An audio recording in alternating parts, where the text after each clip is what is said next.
On Fanalysis, we combine the data analytics from fantasy football with the sports betting trends, and we find you the sharpest angles each week. For that, we turn to a sports investment analyst from Pickswise, Jared Smith, joining us once again. Jared, welcome back. We start things off with the Cowboys. 5-point favorites hosting Carolina. So how do you see this game, especially since the Panthers are going to be missing Christian McCaffrey?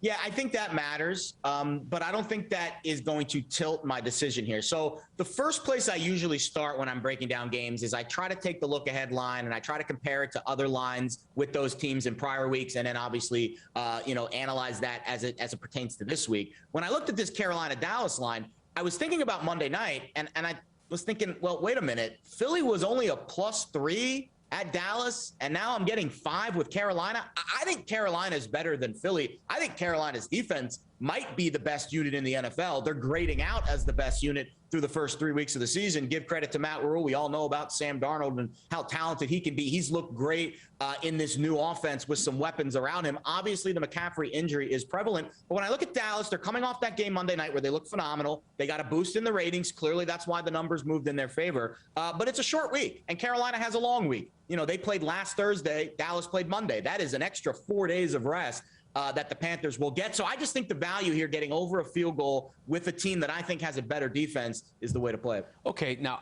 you're right about Sam Darnold. I mean, 2 out of the 3 weeks, the guy has thrown for more than 300 yards. They're clearly going to be leaning on his arm because McCaffrey's not going to be out there. But when you take a look at the numbers, Dallas gives up the second most passing yards in the NFL this year. However, they lead the league in takeaways. So how do you balance those two elements when you have a guy who, for Jets fans, have seen Sam Darnold as a turnover machine? Bringing up some, some tough memories there for my Jets. But, the ghosts of Sam Darnold passed. So turnovers, I'm glad you brought up turnovers. When I look at turnovers, I actually look at them in a somewhat negative category when I'm handicapping a team's defense. If you rely on turnovers to win games, that is a very difficult thing to have sustain long term. It's not a turnovers are very yeah. No, because you don't plan for turnovers. You don't scheme on a ball getting fumbled and it bouncing into your arms. You try to make the best play defensively, and you try to limit teams from gaining yards per play. I look at yards per play as a metric that I value a little more than turnovers. Dallas has struggled a little bit in that category. Teams have moved it on the Cowboys this season, and they've gotten fortunate with a couple of fluky plays, so a pick 6. That game against the Chargers where they had the Chargers had 2 touchdowns called back because of penalties that were, I would say, questionable at best. So there's some flukiness involved with scoring and turnovers in the NFL. But moving the football, yards per play, that's a category that I take very seriously. The Panthers are the only team in the NFL that is allowing fewer than 4 yards per play defensively. The Cowboys are right around 5.5, 6 yards per play opposing teams. So I think there is an edge for Carolina's defense in this game, and I think turnovers might be a way to kind of pull back from your Cowboys handicap and look a little further in Carolina. I want to put that stat in perspective. 4 yards per play. 4 yards per carry. A defense wants to hold the opponent rushing attack to 4 yards per carry. If you're holding the entire offense to less than 4 yards per play, that is an impressive stat. But you were talking about defense, and actually, Football Outsiders just came out with their new DVOA, best defensive rankings, and number 1 on that ranking list right now is the Arizona Cardinals. So that gets us to what this matchup with the Cardinals are going to be, a divisional matchup against the Los Angeles Rams. We know that Matt Stafford is lighting it up in L.A., but Kyler Murray might be an MVP candidate here. Yeah, and that's the surprising part about this game. We talked to bookmakers this week, Steve, and they said it's kind of surprising that Kyler Murray is the favorite right now at a lot of sports books to win the MVP. But when this line opened, he was catching almost a touchdown against a divisional opponent. And when you kind of think about MVP candidates of years past, Mahomes, Brady, they're not 3, 4, 5, 6 point underdogs to their divisional opponents. That doesn't happen a whole lot. So what it tells me, the market is not very high on Arizona right now. So that means you as a bettor have to make the distinction. Is the market right? Are the Rams that much better than the Cardinals? Or is the market undervaluing Arizona just a little bit And I do think it's the latter. I've been high on this Cardinals team since the offseason. I think Kyler Murray and Cliff Kingsbury are the real deal. Now, I'm a little concerned about Arizona's defense. They've been a little inconsistent, but you mentioned it. The grades, the analytics have said their defense has been pretty good. Meanwhile, the Rams are a little further down on that DVOA list than a lot of people would have expected with their talent. I think these teams are relatively even on paper, and that's why getting 5 points, I think, is a good spot to take the Cardinals. So since we're going into the analytics, these are the two of the top 3 scoring offenses in the NFL. The Cardinals are averaging 34 points a game. The Rams are averaging 32 points a game. The over-under is also at 55.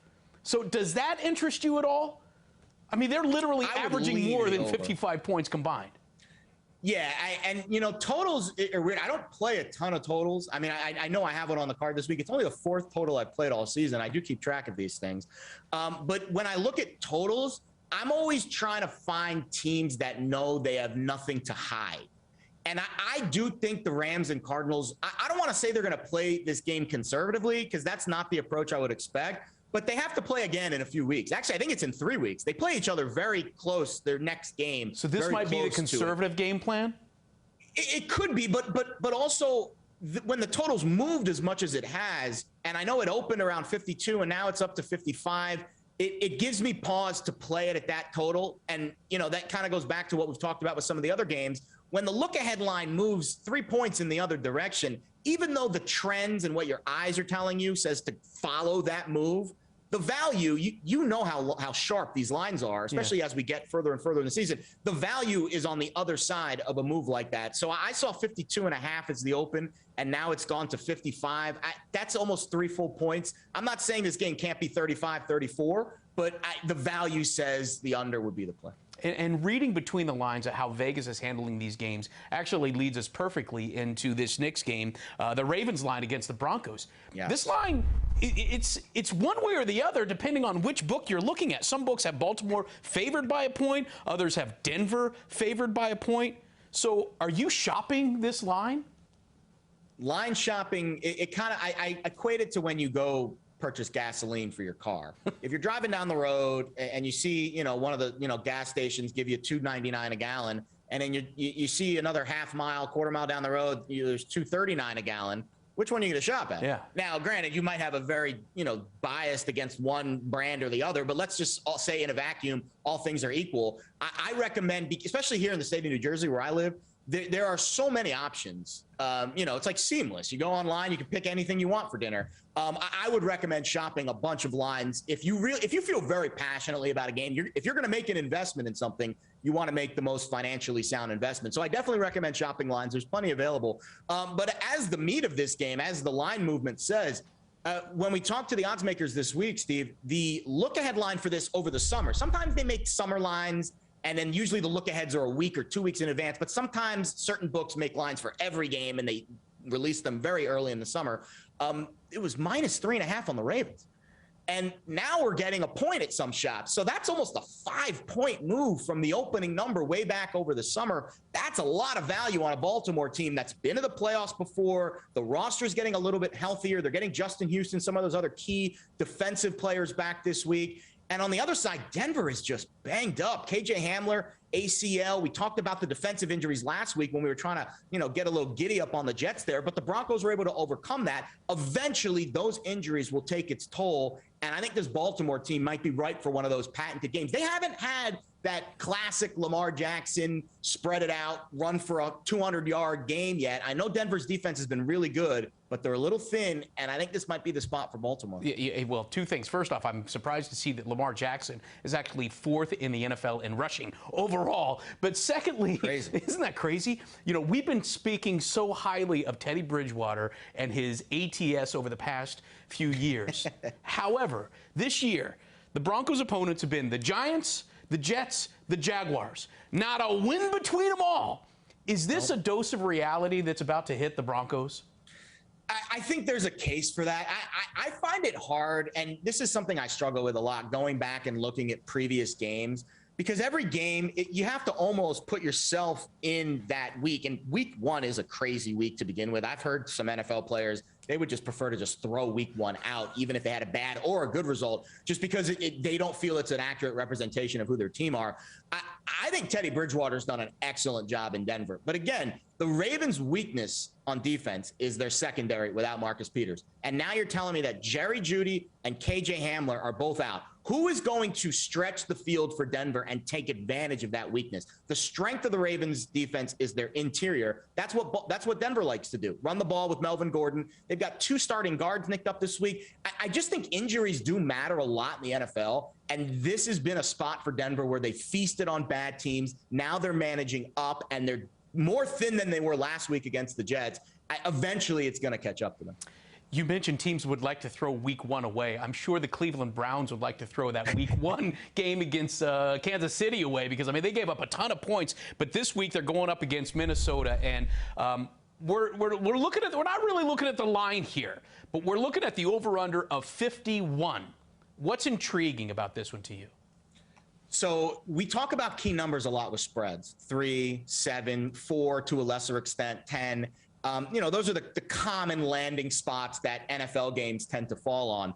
We don't talk about it a lot with totals, but we should, because I've noticed a trend over the last 20 years. And then if you make the sample size smaller, the most recent sample size over the last 10 years really highlights this. 51, in my opinion, is now becoming the most key number in totals. I liken it to a -3.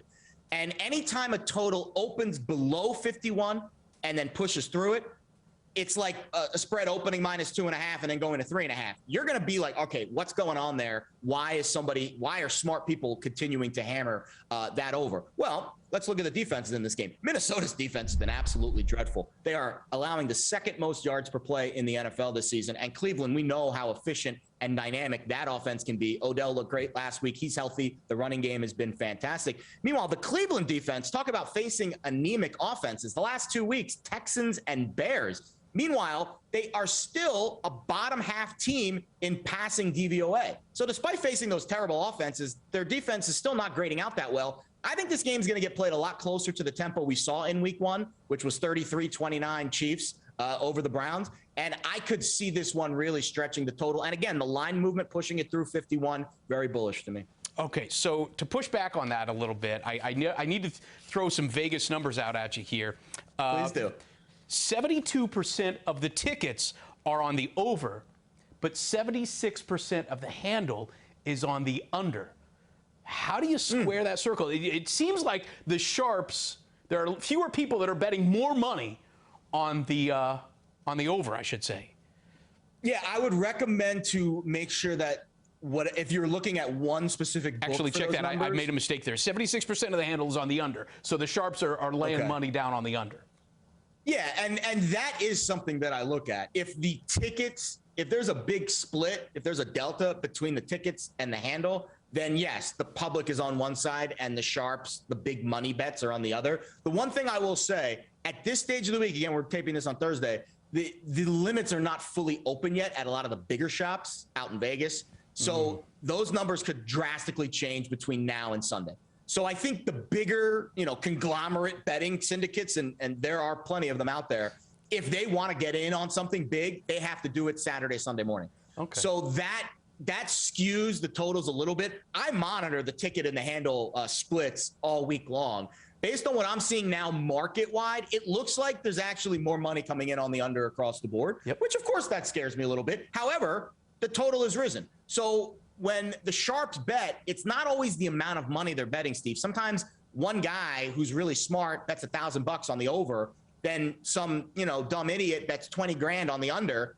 The sharpest books in town, even though there's a lot more handle coming in on the under in that one transaction, they're going to move the line up because they trust the sharp better more. So you have to look at the line movement a little bit and weight that more heavily than the ticket count, because there can be some discrepancies there. See, this is why we love chatting with you, because it's not just about, I got a feeling this is going to be the way it goes. There's some analytics, there's some data points that you reference in this, and you're learning from what you're seeing when those numbers are being thrown out there. So, Jared, thank you for that education, as always. That's how he sees the top plays of the week. Make sure you check out our other segment on the Jets, the Giants, and his specialty, the teaser of the week. For Jared Smith of Pickswise, I'm Steve Overmyer. This is Fanalysis.